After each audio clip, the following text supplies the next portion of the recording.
Hi guys! Welcome back to my channel. For today's video guys, is gagawa lang tayo ng pipino with tuna.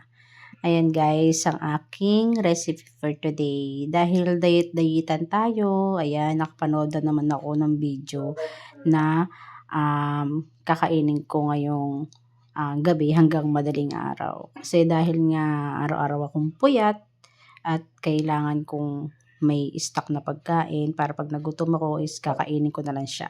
Dahil nagbabawas ako sa kanin, kaya naisipan ko na ito na lang. Dahil nga sa lagi ako nanonood ng mga video at naghahanap ako ng aking kakainin ng madaling araw. Kumbaga is midnight snack natin yan guys. Ayan. Tatanggalan lang natin siya ng buto. Bumili lang ako ng 2 perasong pipino, yung green yung balat. Siyempre siguraduhin natin na malutong at maliliit pa yung mga buto nung bibili natin na pipino. Ang gagamitin ko pala dyan na tuna is yung San Marino tuna. Yung spicy na yung binili ko, yung malaking size niya. Ayan guys, pagkatapos nyo siyang tanggalan ng buto, yan, ipiprepare ko na yung sibuyas. Isang sibuyas lang yung gagamitin natin dyan. Yung white onion yung napili kong sibuyas kasi para manamis-namis, para hindi naman siya masyadong maanghang. Kasi yung gagamitin natin na tuna is yung maanghang na.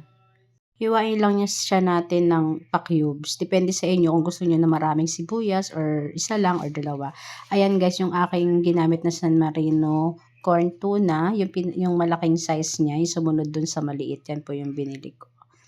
Kasi marami-rami yan at sakto yan dyan sa ating gagamitan ng pipino, paglalagyan natin ng pipino. So, ayan po yung mga ingredients niya guys. Meron tayo dyang cheese, onion, nilagang itlog, tapos lalagyan din natin yan ng ibang seasoning. Yan guys, lalagyan natin siya dyan ng paminta. Pinagsalo-salo ko lang po yan. Depende sa inyo kung gaano karami yung mga ingredients na ilalagay nyo at kung ano pa yung susunod gusto nyo sa panlasa nyo. So, ayan guys. Kalahati lang yan ako kasi binigay ko sa pamangkin ko. Tapos, lalagyan din natin siya ng konting mayonnaise. Yung mayonnaise na to guys, na ginamit ko, yung medyo matamis na mayonnaise. Kasi yung isang klase na mayonnaise, yung isang mayonnaise talaga na isa, yun kasi, wala siyang tamis. Kumbaga, medyo maasim-asim. So, ito kasi may konti siyang tamis. Tapos, after nyo pagsama-samahin yung mga ingredients niya, ayan, i-mix lang natin siya para magsama-sama yung panlasa na nilagay natin. Tapos after nyan, ilalagay na natin siya dun sa ating pipino. Pwede kayong magdagdag guys kung ano yung mga gusto nyong ingredients na idagdag dyan. Kahit ano naman pwede, nasa sa inyo kung ano yung mga gusto nyong idagdag na trip ng mga panlasa nyo. Pati yung mga seasoning, pwede nyo rin siyang dagdagan ng ibang seasoning kung ano yung base sa panlasa nyo para mas lalo siyang sumarap. Ayan, dinagdagan ko siya ng konting mayo kasi parang medyo nakukulangan ako. So, ayan, hinalo-halo ko lang siya ng ganyan. Tapos, after nyan, pagka okay na kayo dun sa mix niya, ilagay nyo lang siya ng ganyan sa pipino. Lagay nyo lang siya ng ganyan. Ayan. Pagkalagay nyo ng ganyan sa bawat pipino niya, may matitira pa dyan. At pwede nyo rin siyang papakain at pwede nyo rin siyang gamitin na pampalaman sa sandwich. O, diba?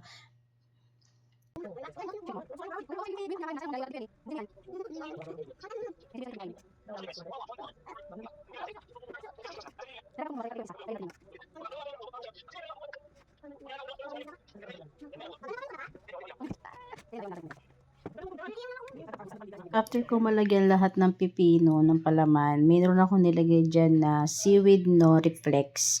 Ayan siya guys. Ipapakita ko dito sa screen kung ano yung nilagay ko. At isi-share ko na rin sa inyo kung saan ko siya nabili.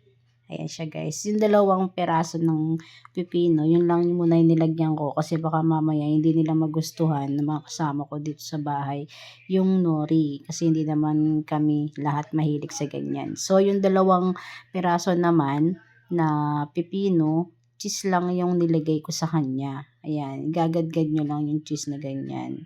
Alam nyo ba guys, etong kadkara na yan na cheese, ayan yung pambalat ng mga gulay. Bawa parang peeler yan. Yung pinakadulo niya kasi is may ganyan siya. kailan ko lang din na-discover na pwede pala siyang gamitin na ganyan. Maganda pa siyang sa cheese. Di ba kung mapapansin nyo, di ba? Ang ganda ng pagkaano ng cheese niya. Hindi pa matigas yung cheese dyan. Medyo malambot pa pero maganda siyang kadkarin. Di ba? Malalaki yung hibla nung ano niya. Kaysa doon sa normal na pangkadkad. Kaya yung ginagamit ko lagi. So, ayan. Yung isa, may nori na may cheese. Yung isa, tuna cheese lang siya. Yan lang naman po yung mga inilagay ko sa kanya. Napaka-simple lang. Ayan. So, yan. Tapos na tayo. Papatikim na natin kala mama ang aking ginawa. At siyempre, picture-picture muna. Yan, papatikim ko na yan kay mama. Titignan natin kung ano yung mas magugustuhan nila sa dalawa. Tikman mo yung may ganito. Madali. Kagatin mo pat kasama yung ano para malasahan mo kung masarap yung may ganyan. Masarap yung may ganito. Nakain mo? Sarap? Sakto lang yung lasa. Tigas yung pipino. Masarap? Ipin ko kaya masakit. Masarap? Yung may ganito? Eh pag wala, tikman mo nga pag wala. Ito yung wala. Yan yung wala. Cheese lang sa kaan. Ba't ayaw pang maliktad? Ano mas masarap? Ito. Mas masarap yung may ano. So lagyan na lang natin, no? Ayan. Iba kasi ayaw yan. Ayun nga eh. Ako okay lang. Masarap to. Lumasa, no? Ano dito? Mama, sa'yo na to. Sa'yo na to. Ano dito? Kahit binaliktad ko, ayaw. Yan na guys. Mas masarap, mas type nila to. Ayaw. Hindi ba? Hindi na pwede mag- Ika lang kasi. Huwag ka mainit kasi. Ay, banda daw. Kailangan nag-aantay. Hindi nagagalit ka agad. Si Dola. Dola Maria. Oo nga. Di ba? Mas masarap yung ano. May ano. Magamto. Kasi may twist na lasa. No? Dola, Ito ganun po. 1 plus 1. Problema puso. Balik na. 1 plus 1 equals 2. Tikman ko rin yung ano. Mahilig kasi kami ni mama sa ganun. Masakit kasi ipin ko hindi makagat. 2 plus Pwede hindi masakit ipin mo. Hindi. 2 plus 2 equals 4. Approve. Stop. Sakto lang pati ang hang. Plus po.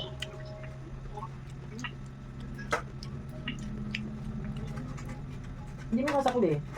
1,000 equals 10,000. Mama, Laki naman. dagdagan ko pa yung ganito. Tingnan mama. Ang sasagot That's mo. not right. Ano ba? 1,000 equals 1,000. Ba? 1,000 equals 10,000.